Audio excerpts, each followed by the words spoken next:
Oke, ini sudah setara 30 ampere ya. Kalau 23 volt 1 ohm dia sudah lebih dari 30 ampere. Tegangannya tetap aman, tidak goyang sedikit pun. Kita coba agak tinggi. Wow. Wis.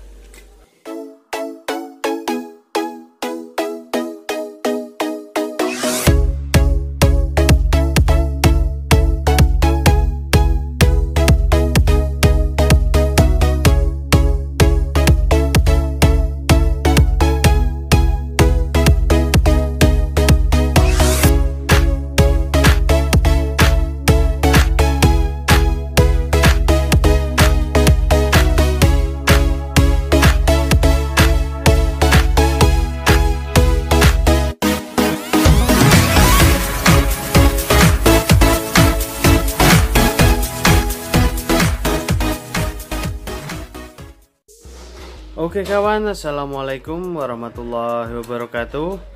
Oke, berjumpa kembali dengan saya Elza Naufal.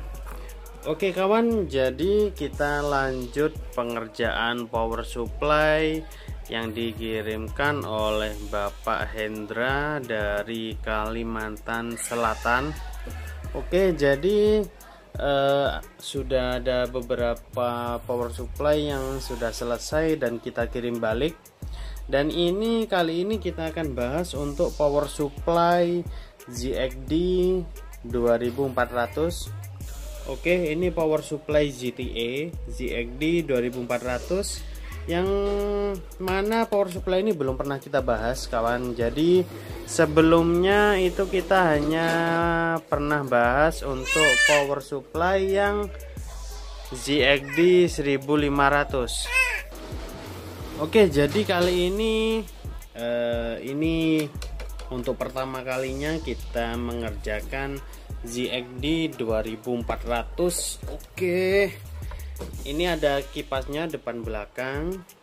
Oke, yang jelas ini dayanya lebih besar dari yang 1500. Oke, ini sudah dihapus ini datanya. Entah berapa volt ini. Kisaran sih 50 ampere untuk 48 volt itu. Oke, jadi kita langsung aja bongkar. Jadi kita langsung bongkar aja kira-kira seperti apa isi power supply-nya. Ini masih segel ya guys. Segelnya ini dari KT Tech. Oke, kita langsung bongkar aja. Nah, oke kawan, jadi ini dia untuk power supply ZTE ZXD 2400. Oke, jadi isinya tuh seperti ini. Oke, jadi isinya tuh hampir sama, cuma memang ukuran dari trafo ini sedikit lebih besar daripada yang 1500 dan trafonya dia plus heatsink. Dan untuk MOSFET dia pakai 47N60. Kalau yang 1500 dia pakai 460. Oke, dan untuk MOSFET dia pakai 2 buah MOSFET. Dioda maksud saya, dioda sekunder dia menggunakan 2. Oke, dan untuk sistem adjustnya dia hanya menggunakan ini. Jadi langsung menggantikan dari VR adjust bawaannya.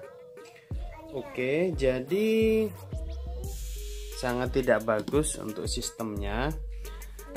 Ya bukannya saya menjelek-jelekkan sistem punya orang lain ya, cuma dari penempatan VR-nya aja tadi sudah sangat tidak enak.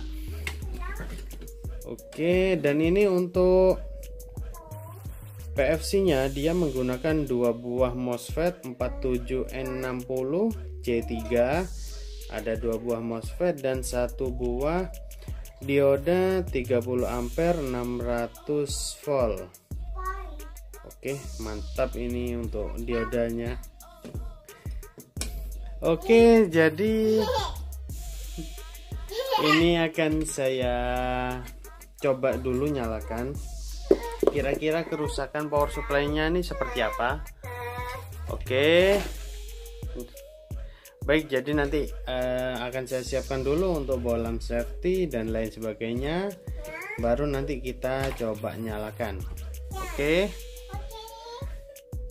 Oke. MOSFET. Ini dia guys yang barusan ada di backsoundnya. Oke. Siap. Nah, oke kawan, jadi ini sudah saya siapkan untuk bolam safety. Nah, kali ini kita cek apakah power supply-nya short atau enggak. Itu aja dulu yang perlu kita cek. Oke, kita coba nyalakan. Kita cek apakah power supply-nya short. Oke, bismillahirrahmanirrahim.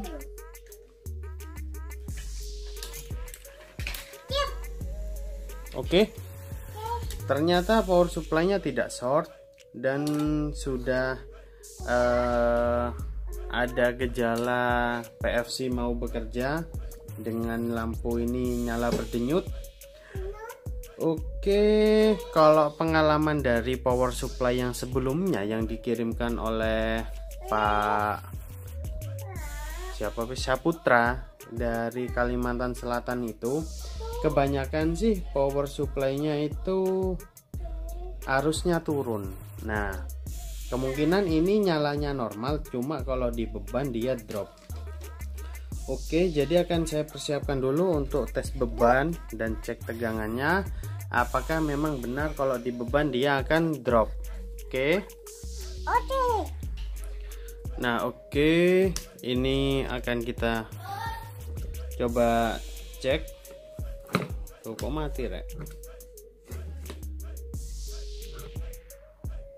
Oke, kita coba cek untuk sistem adjustnya ini, kira-kira dia nyala mulai berapa sampai berapa volt. Loh, wah, testernya ini udah parah guys.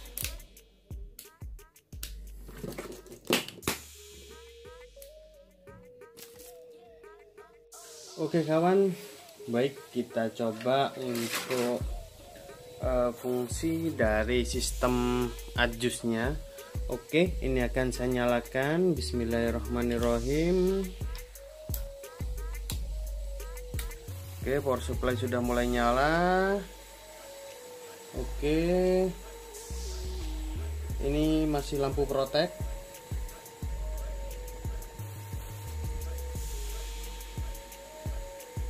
Ya, ternyata power supply-nya ini kondisi protek.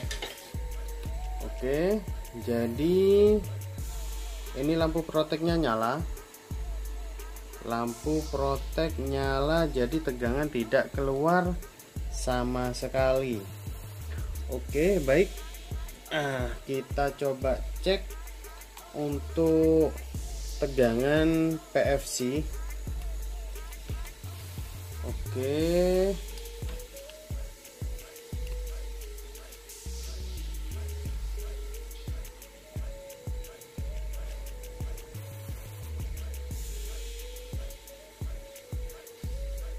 Oke, ini ada tegangan 400 volt. Artinya untuk sistem PFC dia bekerja dengan normal. Oke. Jadi dia yang ada masalah tuh pada sirkuit switchingnya dan kontrolnya mungkin. Oke, jadi untuk menyelesaikan masalah seperti ini, terlebih dahulu ini akan saya kembalikan standar dulu. Jadi ini kita pasangkan VR yang sesuai, yang standar. Terus nanti kita cari cara lain untuk mengadjustnya. Oke, jadi tanpa kita merubah sistem adjust bawaannya ini. Karena kalau sistem adjust bawaannya dia itu biasanya dot cycle-nya kecil, akibatnya power supply-nya dia nggak bisa powerful. Jadi power supply-nya arusnya drop, tidak bisa maksimal arusnya karena dot cycle-nya sudah dibatasin. Kemungkinan sih seperti itu sistem kerjanya. Baik, jadi akan saya pelajarin dulu untuk sistem PFC-nya ini, sistem switching-nya. Kalau PFC dia sudah bekerja, oke, baru nanti setelah ketemu mana pin referensi tegangan dari IC PWM-nya ini, baru nanti kita lanjut kembali videonya. Oke. Nah, oke kawan, jadi untuk power supply-nya ini, modul PWM-nya ini sudah saya kembalikan normal kembali. Jadi ini sudah saya kembalikan standar. Untuk VR-nya nilainya juga sudah standar. Oke, baik, kita coba nyalakan. Oke, bismillahirrahmanirrahim. Oke, ini sudah mulai nyala.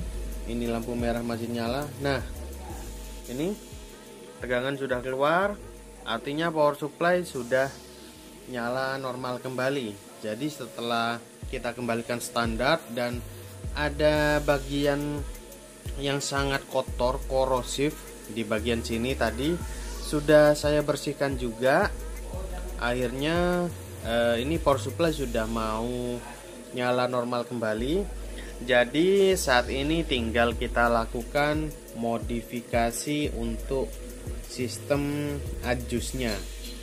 Oke, jadi setelah saya pelajarin tadi untuk sirkuit adjustnya, dia itu hampir sama dengan modul PWM 1500. Oke, jadi ada di R94 dan 95. Jadi seperti biasa ada di dua buah resistor ini.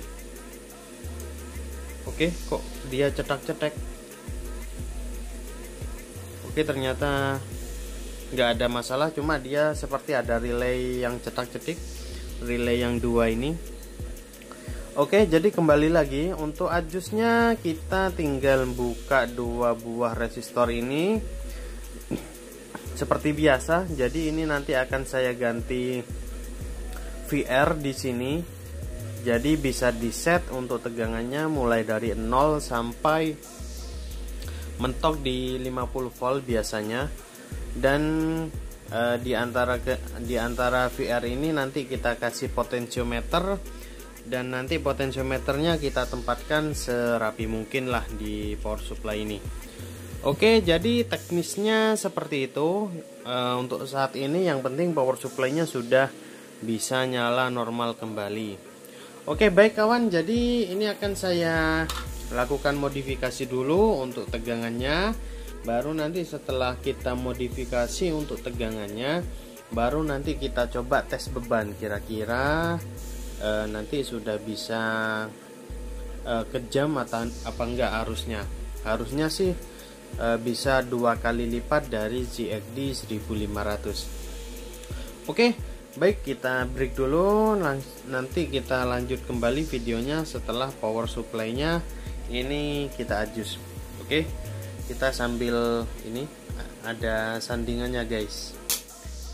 Oke, baik, jadi akan saya modifikasi dulu, baru nanti kita lanjut kembali videonya. Oke. Nah, oke kawan, jadi ini sudah saya modif, beri potentiometer, saya beri trim pot multitrun di sini. Jadi perpindahan tegangannya itu bisa sangat smooth kalau kita memutar trim pot ini. Dan trim pot ini, nah ini untuk set tegangan yang sudah dipatenkan oleh trim pot ini. Jadi kita set tegangan maksimalnya menggunakan trim pot yang ini, sedangkan ini kita set sesuai kebutuhan. Jadi tegangan bisa kita turunkan menggunakan potensio ini. Tegangan maksimal kita set menggunakan potensio yang ini. Jadi secara teknis itu seperti itu cara adjustnya. Oke, baik, ini akan saya coba nyalakan. Bismillahirrohmanirrohim. Oke, ini sudah nyala. Oke, mudah-mudahan nggak protek. Nah, alhamdulillah dia sudah otomatis ya di 28 ya. Mungkin kebetulan aja posisi VR-nya ada di resistansi sekian. Oke, jadi ini kalau kita turunkan dia bisa sampai 6 volt karena hasil kalkulasi dari nilai trimpotnya. Jadi kalau kita mau turunnya itu enggak terlalu banyak, kita bisa menggunakan VR yang nilainya lebih besar, nilainya lebih kecil, misalkan 10 kilo ohm. Ya, ini yang kita pakai 50 kilo ohm. Jadi power supply ini bisa untuk supply BTA, apa itu namanya, radio rig misalnya, kita butuh di tegangan 13,8 bisa kita set. Nah, bisa juga untuk booster yang tegangannya 28 volt. Oke, baik, ini kita coba untuk untuk uji bebannya, karena biasanya power supply yang dikirimkan oleh Pak Herman dari Kalimantan itu biasanya dia arusnya drop. Kita coba tes beban. Oke, dia drop sangat rendah sekali, sampai 2 volt. Oke, lebih dari 100% dropnya.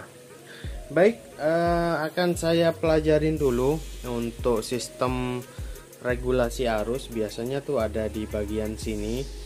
Oke, akan saya coba naikkan nilai referensinya supaya bisa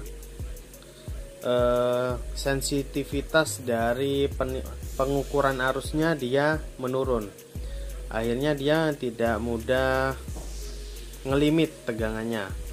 Oke, baik, akan saya pelajarin dulu untuk bagian limit currentnya, baru nanti kita lanjut videonya. Oke. Nah, oke kawan, jadi untuk sistem regulasi tegangannya itu saya nemukan jalur dia masuk ke IC control yang ini. Jadi ini IC op-amp. Nah, saya menurunkan nilai resistansi. Sebetulnya bukan menurunkan, tapi saya malah membuang salah satu resistor, di mana resistor itu fungsinya dia untuk referensi dari regulasi arusnya. Jadi kalau dia itu resistornya dibuang, maka nilai referensi dari arusnya dia akan naik. Nah, akibatnya kalau ada kejutan dari sensor arus itu kecil, maka dia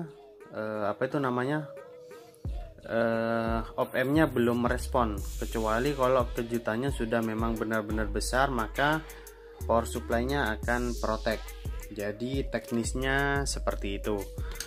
Oke, jadi ini nanti akan saya sertakan videonya, resistornya yang mana, dan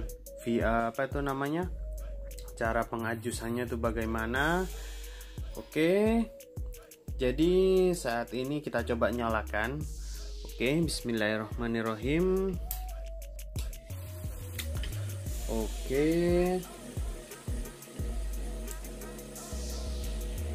loh, kok malah nyala kuning ini guys.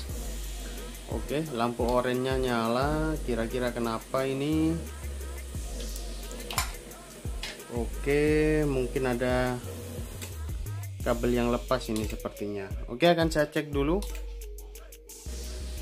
Nah, oke, jadi ternyata tadi itu ada solderan yang lepas, karena tadi ini kan saya bersihkan, sisa-sisa fluxnya saya bersihkan, akhirnya ada solderan yang ngangkat ya, karena kita tadi nyoldernya asal ceket dulu. Ini kan harusnya segera dikasih lem supaya tahan getaran. Nah oke, kita coba set di 20 volt 12, berarti kita cek 24 volt.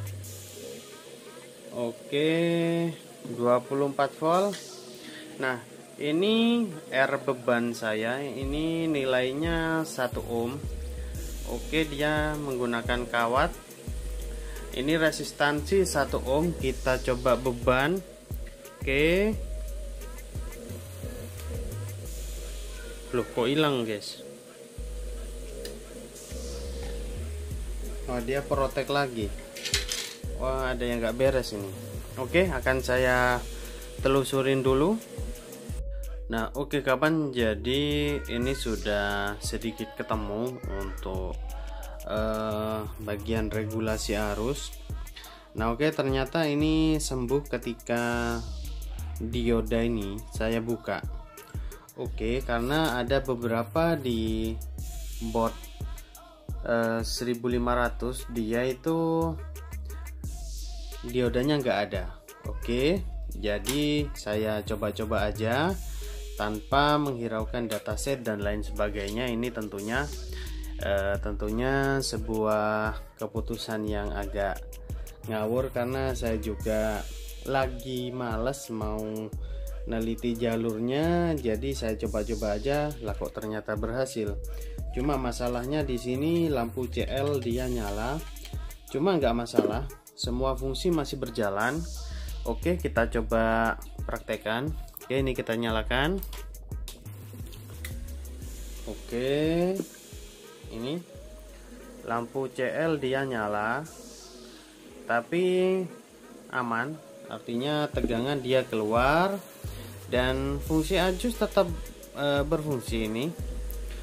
Oke, kita coba tes beban. Oke, sulit ini guys. Oke, kita coba cek beban. Oke, dia aman di 21 volt, tidak goyang sama sekali. Oke, ini sudah setara 30 ampere ya. Kalau 23 volt 1 ohm dia sudah lebih dari 30 ampere. Tegangannya tetap aman, tidak goyang sedikit pun. Kita coba agak tinggi. Wow, wis, MCB 2 ampere, dia trip. Oh iya, ada Pak Polisi. Si kecil guys, ikut-ikut. Oke, kita coba cek lagi apakah rusak. Oke, ternyata aman. Jadi MCB 2 ampere dia trip. Dan ini panas banget ini, damilutnya sangat panas. Oke, jadi 28 ampere di beban 1 ohm dia nggak drop sama sekali. 28 volt dia di beban 1 ampere di beban 1 ohm dia nggak drop sama sekali. Oke, kita turunkan aja supaya bisa cek arusnya benar-benar sebelum MCB 2 ampernya trip. Oke, dia tegangannya aman. Ini wis sudah kayak ngelas saja. Oke, baik, jadi mungkin demikian aja kawan untuk video pada kesempatan kali ini. Jadi tentang video tentang cara perbaikan dan modifikasi power supply ZXD 2400. Oke, untuk full load kita nggak berani juga karena sekarang posisinya malam, tengah malam, jadi kalau misalkan jeglek satu rumah nanti malah repot. Oke, tapi saya rasa untuk power supply ini sudah tangguh, artinya dia tidak akan drop lagi. Baik, jadi mungkin demikian aja untuk video pada kesempatan kali ini. Semoga video pada kesempatan kali ini dapat bermanfaat untuk teman-teman semua.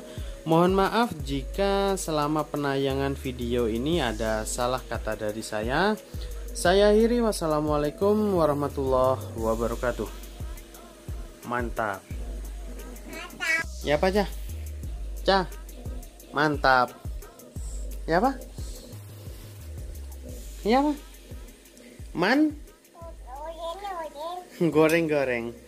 Ya, dia yang riwok-riwok guys dari tadi.